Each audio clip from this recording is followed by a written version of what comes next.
നമസ്കാരം. പെണ്ണുകേസ് വരുമ്പോഴും CPM-ൽ രണ്ട് തട്ടിലാണോ കാര്യങ്ങൾ? അങ്ങനെയാണെന്ന് നമ്മൾക്ക് കരുതേണ്ടി വരും. കാരണം ഒരു സ്ത്രീക്ക് ദുസ്സൂചനകളടങ്ങിയ SMS മെസ്സേജുകൾ അയച്ചതിൻ്റെ പേരിൽ ട്രേഡ് യൂണിയൻ നേതാവും തമിഴ്നാട്ടിൽ നിന്നുള്ള CPM കേന്ദ്ര കമ്മിറ്റി അംഗവുമായിരുന്ന WR വരദരാജൻ, അദ്ദേഹത്തെ തിരഞ്ഞെടുക്കപ്പെട്ട എല്ലാ സ്ഥാനങ്ങളിൽ നിന്നും പുറത്താക്കിയ പാർട്ടിയാണ് ഈ പറയുന്ന CPM. എന്നാൽ അതൊന്നുമല്ല ഇപ്പോഴത്തെ കഥ. ഇന്ന് ബലാത്സംഗ കേസിൽ പ്രതിയായ MLA മുകേഷിന് സകല സംരക്ഷണവും നൽകി ചേർത്ത് നിർത്തുകയാണ് പാർട്ടി ചെയ്യുന്നത്. ഇതാണ് CPM കൊട്ടിഘോഷിക്കുന്ന സ്ത്രീ സുരക്ഷയുടെ പുത്തൻ താത്വിക വിശകലനം. തമിഴ്നാട്ടിൽ CPM-നെ കെട്ടിപ്പടുക്കുന്നതിൽ നിർണായകമായ പങ്ക് വഹിച്ചയാളാണ് WR എന്നറിയപ്പെട്ടിരുന്ന സഖാവ് വരദരാജൻ.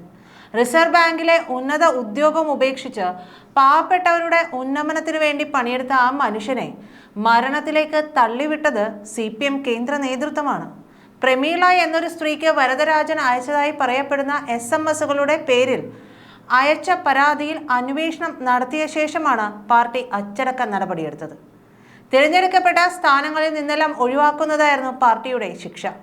വിശദീകരണം പോലും ചോദിക്കാതെ ചെയ്യാതെ തനിക്കെതിരെയുള്ള അന്വേഷണ റിപ്പോർട്ടിന്റെ അവതരണവും തീർപ്പ് കൽപ്പിക്കലുമൊക്കെ അമ്പരപ്പിച്ചു എന്നാണ് പാർട്ടി നടപടിയോട് വരദരാജൻ പ്രതികരിച്ചത്. എല്ലാവരാലും അപമാനിക്കപ്പെട്ട ഘട്ടത്തിൽ വരദരാജൻ ചെന്നൈക്കടുത്തുള്ള പൊറൂർ തടാകത്തിൽ ചാടി ജീവനൊടുക്കി.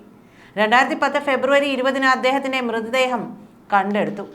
തമിഴകത്ത് CPM-ന്റെ ജനകീയ മുഖങ്ങളിൽ ഒന്നായിരുന്നു വരദരാജൻ. അദ്ദേഹത്തിന്റെ ആത്മഹത്യ അതുകൊണ്ട് തന്നെ പാർട്ടിയിൽ മാത്രമല്ല പൊതു ഇടങ്ങളിലെല്ലാം തന്നെ വലിയ ചർച്ചയായി. SMS സന്ദേശങ്ങളുമായി ബന്ധപ്പെട്ട് കുടുംബവുമായി ചില അസ്വാരസ്യങ്ങൾ വരദരാജൻ നേരിട്ടിരുന്നു. ഈ ഘട്ടത്തിൽ പാർട്ടിയും കൈവിട്ടതോടെയാണ് വരദരാജൻ ആത്മഹത്യ ചെയ്തതെന്നാണ് അദ്ദേഹത്തിന്റെ സുഹൃത്തുക്കൾ പറഞ്ഞത്. പാർട്ടിയുടെ കേന്ദ്ര നേതൃത്വം വരദരാജനെ മരണത്തിലേക്ക് തള്ളിവിടുകയായിരുന്നു എന്നാണ് പാർട്ടിക്കുള്ളിൽ അന്ന് ഉയർന്ന വിമർശനം. CPM-ന്റെ കൊല്ലം MLA ആയ മുകേഷിനെതിരെ ആലുവ സ്വദേശിനിയായ നടി നൽകിയ ബലാത്സംഗ പരാതിയിൽ കുറ്റപത്രം സമർപ്പിച്ചു കഴിഞ്ഞു. പ്രതിപക്ഷ MLA-മാർക്കെതിരെ ഇത്തരം പരാതികൾ ഉയർന്നപ്പോൾ രാജിവെക്കണമെന്ന മുറവിളി കൂട്ടിയവരാണ് ഇപ്പോൾ മുകേഷിന് സംരക്ഷണം ഒരുക്കുന്നത് എന്നുള്ള ഒരു വിചിത്രമായ സംഭവം കൂടി ഇതിന് പിന്നിലുണ്ട്. മുകേഷിനെതിരെ കുറ്റപത്രം സമർപ്പിച്ചെങ്കിലും അദ്ദേഹത്തെ സംരക്ഷിക്കാൻ ഉറച്ചു തന്നെ നിൽക്കുകയാണ് CPM സംസ്ഥാന നേതൃത്വം. കേസിൽ കോടതി എന്തെങ്കിലും നിലപാട് എടുക്കും വരെ മുകേഷിനെ MLA സ്ഥാനത്ത് തുടരാമെന്ന് പാർട്ടി സംസ്ഥാന സെക്രട്ടറി MV ഗോവിന്ദന്റെ പ്രസ്താവന ശരിവെച്ച് വനിതാ നേതാക്കൾ കൂടി രംഗത്ത് വന്നു. വെറുമൊരു SMS-ന്റെ പേരിൽ കേന്ദ്ര കമ്മിറ്റി അംഗത്തെ തിരഞ്ഞെടുക്കപ്പെട്ട സ്ഥാനങ്ങളിൽ നിന്നെല്ലാം ഒഴിവാക്കിയ പാർട്ടിയാണ് ഇപ്പോൾ ബലാത്സംഗ കേസിലെ പ്രതിക്ക് രക്ഷാകവചം ഒരുക്കിയത്.